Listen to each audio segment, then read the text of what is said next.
ramalan-ramalan gitu, naudzubillah, dan lain sebagainya yang kontemporer ya. Demikian juga misalnya dikatakan juga dikatakan itu dalam ayat berikutnya itu tentang perintah juga untuk sholat, kemudian juga ada perintah tentang adab dan lain sebagainya, itu istinbat. Nah, sementara istidlal ya itu adalah semacam metode manhajul ijtihad ya, metode ijtihad yang digunakan oleh fuqaha ya untuk pengembangan metode penelitian sifatnya itu lebih kontemporer ya. Jadi ini ada beberapa istilah yang nggak apa-apa, yang satu dengerin aja dulu gitu ya, kalau nggak paham nanti ya boleh bertanya ya, yang nggak paham ya tanya gitu ya. Kalau diem aja ya berarti ngantuk nih kayaknya nih gitu ya, tapi insya Allah nggak ada yang ngantuk nih ya, masih sore nih ya.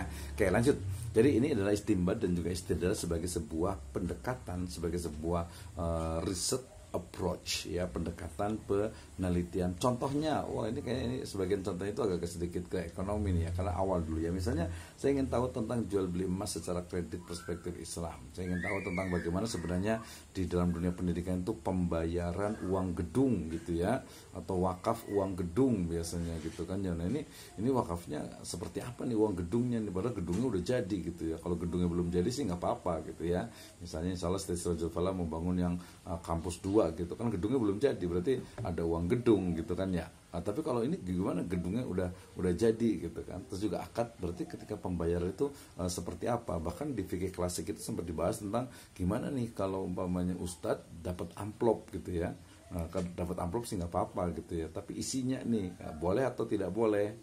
Intinya ceramah itu kalau dikasih duit boleh atau tidak boleh ya, kayaknya udah tahu semuanya nih ya, yang ustadz udah biasa gitu ya, termasuk saya gitu ya. Oke, nah termasuk juga mungkin dari sisi foreign exchange, kemudian juga e-commerce gitu, termasuk juga pendidikan hybrid juga dan lain sebagainya gitu ya.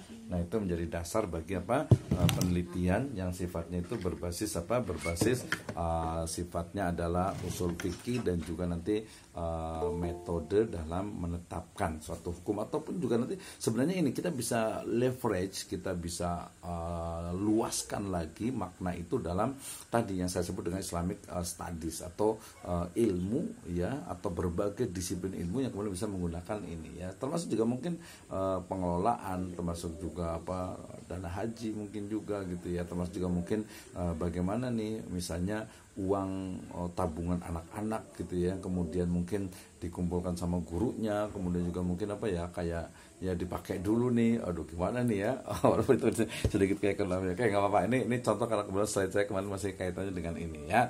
Nah ini yang paling penting ya. Jadi if you have question about how to implement it the Islamic research approach, jawabannya ini ya. Jadi tahapan dalam proses penelitian gitu ya, mulai dari ini kita menggunakan yang top down ya. Ini sebenarnya kan masing-masing berbeda, karena usul fikih itu ada usul fikih yang sifatnya itu disebut dengan ahnaf ya, kemudian juga ada yang mutakalimin gitu ya, dan juga ada nanti yang gabungan thoriqatul jam'i gitu ya. Ini yang pernah di pesantren atau yang pernah belajar tahu ya, kalau belum tahu ya boleh nanya juga gitu ya. Jadi ini yang saya pakai yang top down, tapi tidak menutup juga untuk yang lainnya gitu ya. Jadi kalau kita ingin tahu misalnya tentang satu hal, maka metodenya itu seperti ini, bisa pilih ya. Pertama, ayat Al-Qur'annya ada atau tidak ya, seperti apa interpretasinya. Yang kedua adalah hadisnya sahih atau tidak, kemudian bagaimana makna atau syarah dari hadisnya. Kemudian ijma, ada ijma'nya atau tidak ya. Kemudian kias, ada kiasnya atau tidak. Kemudian ada unsur maslahahnya atau tidak. Bagaimana dengan urf atau kebiasaan yang ada di masyarakat gitu ya. Nah ini kemudian digabungkan atau digunakan untuk to analyze our research object gitu ya. Nah ini tahapan penelitiannya. Jadi sesimpel itu gitu ya, simpel sih, mudah gitu ya. Jadi kalau saya selalu bilang metodologi penelitian ini adalah mata kuliah yang fun gitu ya, menyenangkan dan challenging juga gitu. Kenapa? Karena satu mata kuliah, satu subjek yang mengajarkan kepada Anda untuk mengidentifikasi masalah, kemudian menyelesaikan masalah dengan menggunakan metode yang ada, baik itu ilmiah, alamiah ataupun ilahiyah gitu ya, dan kemudian menyimpulkan serta memberikan solusi jelas dan juga rekomendasi. Kenapa? Ya karena dalam kehidupan kita pasti selalu banyak permasalahan gitu ya. Nah, permasalahan itu harus diidentifikasi. Tidak bisa kita tuh menyelesaikannya dengan erosi gitu ya, dengan emosi maksudnya gitu ya, dengan emosi gitu ya, nggak bisa gitu. Harus dengan logis, sistematis, empiris, dan dipandu oleh wahyu tentu saja gitu ya. Misalnya nih sebagai contoh nih ya, misalnya dalam keseharian kita melihat orang itu, oh ada nih orang yang dia kayaknya itu banget deh, sirik banget gitu ya, dengki banget ke saya gitu. Kenapa sih sebabnya?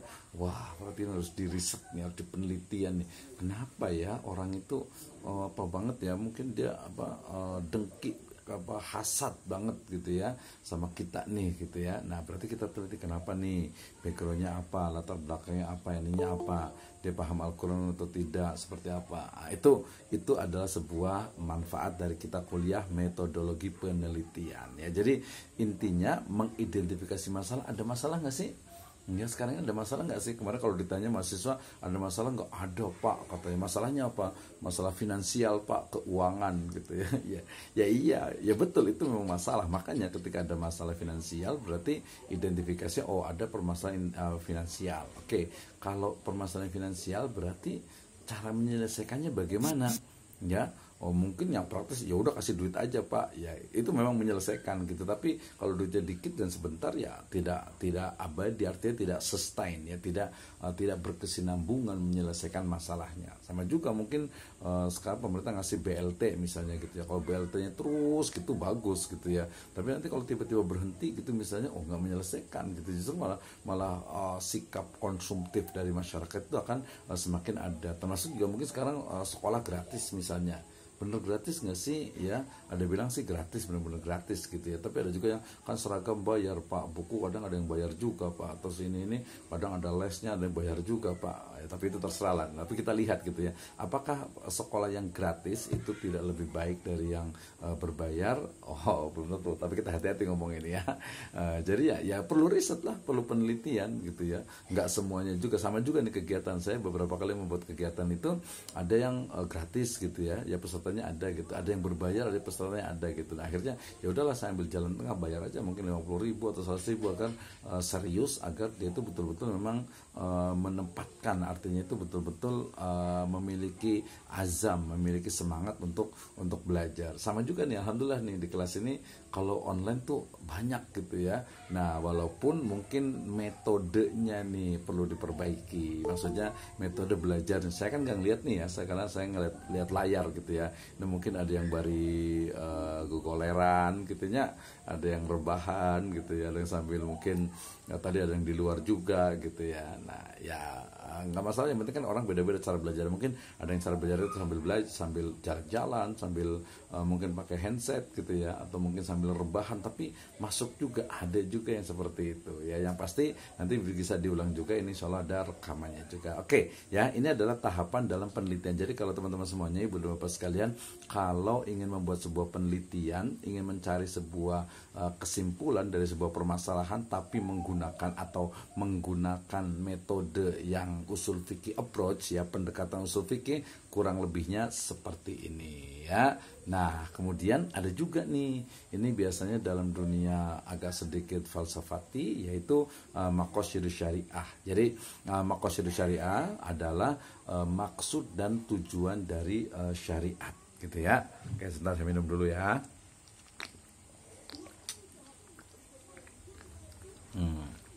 Oke, lanjut, seger nih ya. Yang belum itu boleh ngopi dulu, boleh sambil teh atau minum susu gitu ya, biar semangat nih kuliahnya. Oke ya, kita sampai di maqasidus syariah ya, atau maqasidus syariah approach. Apa itu? Ya, maqasidus syariah adalah maksud dan tujuan dari syariat. Kenapa sih syariat Islam itu ada gitu ya? Kenapa sih kita itu, manusia itu harus memeluk agama Islam? Ya, jawabannya adalah karena dalam Islam ya, maksud dan tujuan dari Islam atau maksud dan tujuan syariat itu ya, pertama adalah hifdzuddin, artinya menjaga, melindungi, melestarikan din atau agama. Yang kedua adalah menjaga, melindungi dan melestarikan nafas, artinya jiwa. Ya, jadi nggak boleh kan wala taqtulu auladakum khasyatal imlak atau wala taqtulu anfusakum, tidak boleh membunuh orang lain, menghilangkan nyawa orang lain. Itu kenapa agama itu datang, karena dalam agama itu, dalam Islam itu tidak boleh menghilangkan nyawa orang lain, ya, baik itu muslim ataupun juga non muslim, ya, kalau tidak ada sebabnya gitu ya. Nah, kemudian kedua juga hibdul akal, menjaga, melindungi dan mengembangkan akal, ya. Nah, kita kuliah ini bagian dari hibdul akal, ya, menjaga. Dalam konteks klasik itu biasanya hibdul akal itu adalah kita tidak boleh misalnya konsumsi homer gitu ya. Misalnya juga tidak boleh mengonsumsi juga minuman keras gitu ya. Nih kayak ini nih minuman keras nih tuh, ya. Nih tuh kan es batu nih keras gitu ya. Bukan ya, maksudnya khamar gitu ya, tidak boleh khamar. Kemudian juga narkoba gitu ya, dan lain sebagainya, itu nggak boleh. Kenapa? Karena itu merusak akal. Padahal dalam Islam itu kita harus melindungi atau menjaga, melindungi dan juga melestarikan dari akal itu sendiri gitu ya. Nah, tapi dalam konteks sekarang ternyata kita perluas lagi, bukan hanya menjaga dan melindungi, tapi juga mengembangkan, sehingga kita kuliah, kita belajar, ya, itu adalah bagian dari hibdun akal, hibdul akal. Ada hibdun nasl, menjaga, melindungi, melestarikan dan juga mengembangkan nasl atau nasab atau keturunan gitu ya.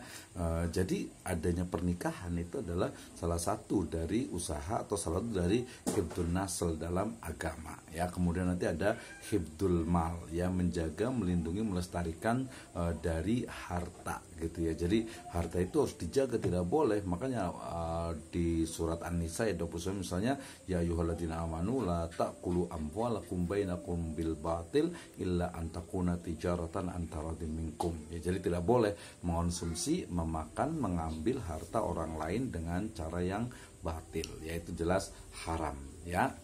Gitu ya. Nanti ada lagi, ada hibdul ird gitu ya, menjaga kehormatan muslim. Ada hibdul daulah, melindungi negara dalam konteks NKRI, ya. Kemudian juga melindungi hibdul ummah, ya, termasuk juga hibdul bi'ah, ya, menjaga kebersihan atau menjaga kelestarian lingkungan. Nah, itu adalah maksud dan tujuan syariat. Nah, for example, ya, misalnya ada riset tentang Syariah Wedding Organizer gitu ya.